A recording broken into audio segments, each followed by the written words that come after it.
Hi friends, welcome to our channel. ఈ వీడియోలో మనము ఒత్తిడిని ఎలా తగ్గించుకోవాలో తెలుసుకుందాం. ఈ రోజుల్లో మనము చాలా పని ఒత్తిడికి గురి అవుతున్నాం.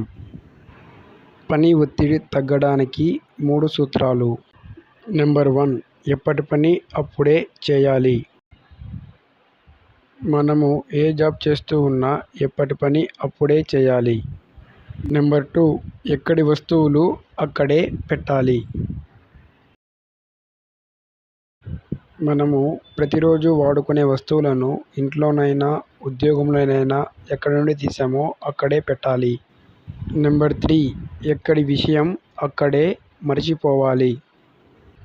మన గురించి ఎవరు ఏమనుకున్నా ఆ విషయాన్ని అక్కడే మర్చిపోవాలి. ఈ 3 సూత్రాలను మనము పాటించగలిగితే ఒత్తిడి తగ్గి ప్రశాంతంగా జీవించగలుగుతాం. ఓకే ఫ్రెండ్స్, ఈ వీడియోలో ఒత్తిడిని ఎలా తగ్గించుకోవాలో తెలుసుకున్నాం. నెక్స్ట్ వీడియోలో మరో టాపిక్తో మీ ముందుకు వస్తాను.